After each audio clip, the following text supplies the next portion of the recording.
I'm an epidemiologist, and like a lot of epis, I love working with data. And this is a cool time for me because right now there's a ridiculous amount of data being collected and analyzed. Modern computers have given us the ability to digitize massive amounts of information, and so everything is being counted.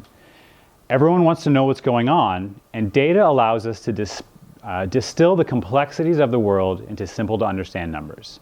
So sports stats are an obvious example that let fans know right away who the best players are.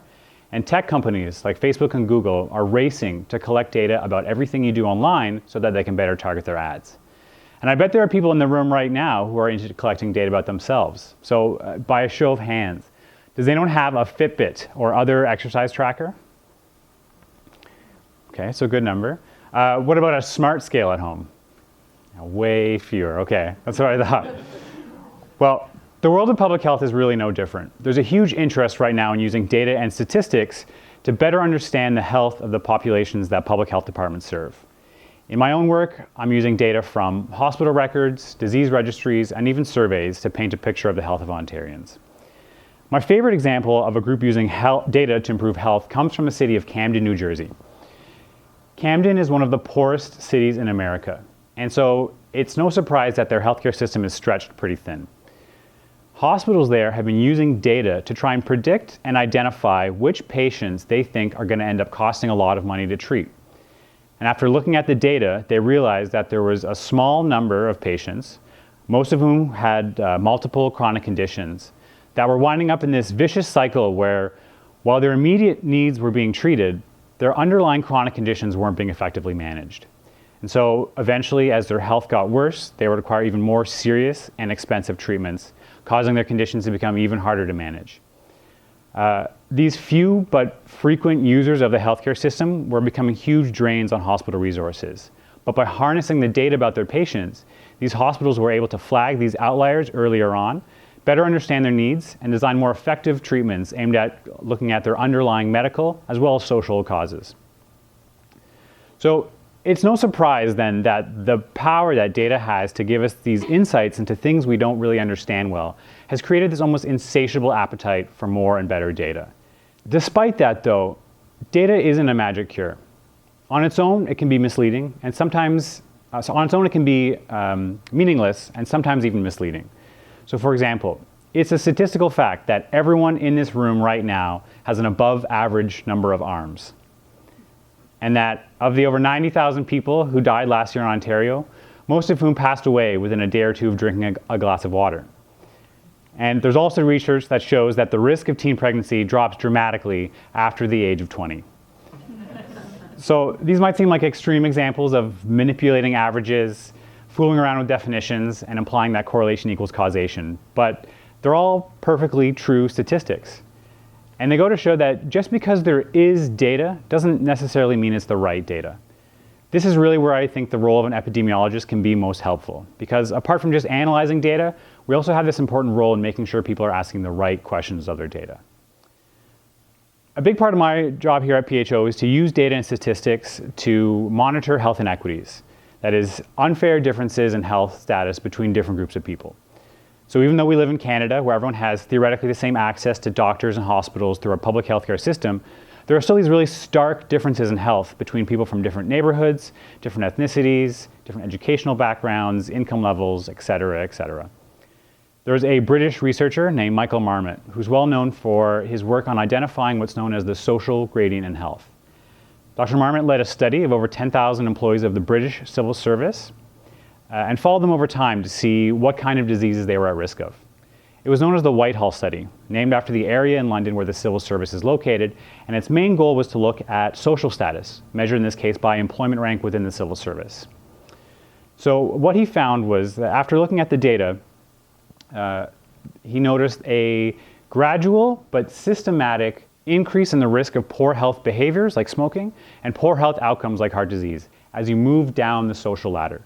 And his work on describing this gradient of worse health being associated with lower social status was considered so important that he was given a knighthood by the Queen of England for services to epidemiology and the understanding of health inequities. A lot of the work that's been done in this area since Marmot's study in the 80s has been to really refine and improve on this kind of research, looking at more health outcomes, more ways of stratifying social status, looking at different countries, provinces, and cities, and coming up with more clever ways of monitoring this gradient. I think we're getting pretty good at it. There's a real wealth of this kind of information now, and I think that a lot of the demand for it comes from a sense that if only we had the right data, then we would start to be able to make an impact.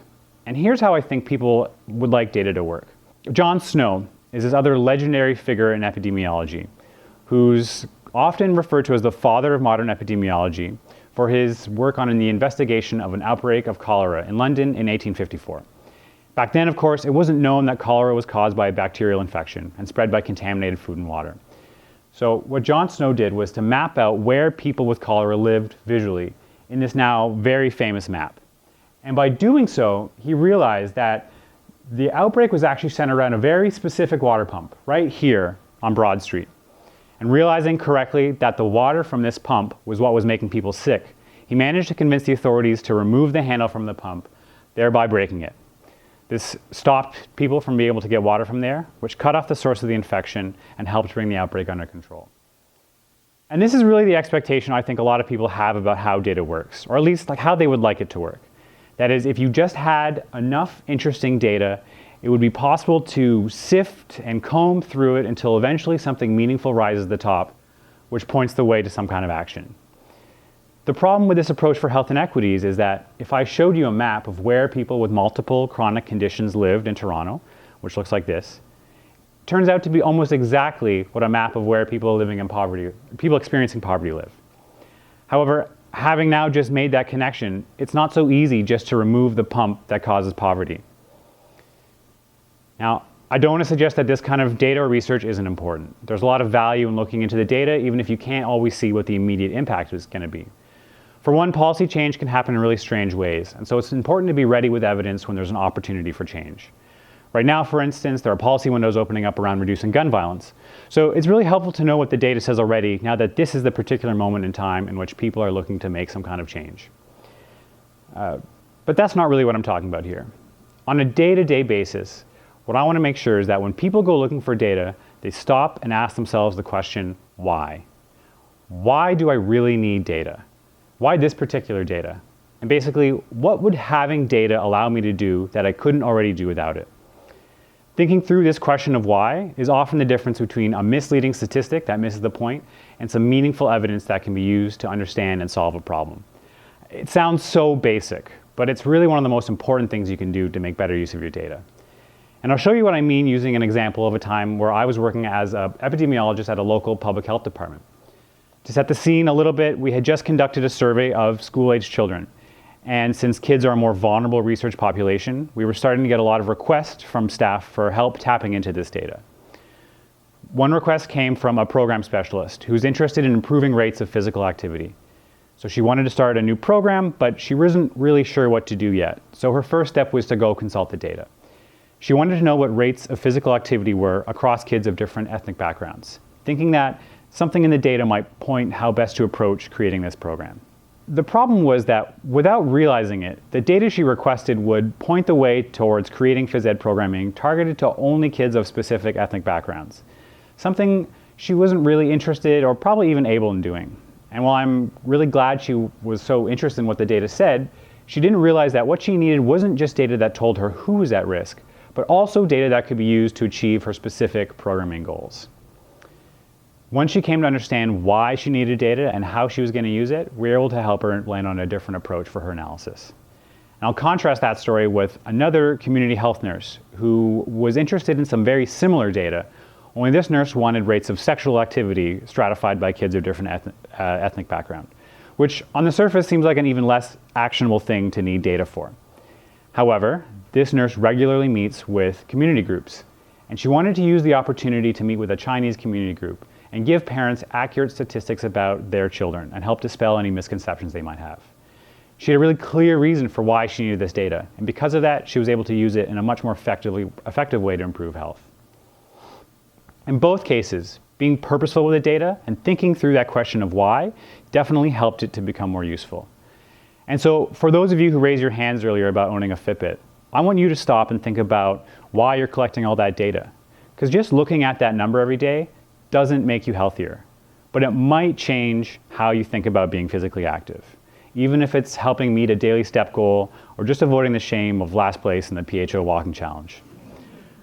Either way, I really think that this applies for everything. Because once you understand why you need data and how exactly it's going to help you, you can start making better sense of the huge amounts of it we now have access to and allow you to more effectively use it to make decisions. Thanks.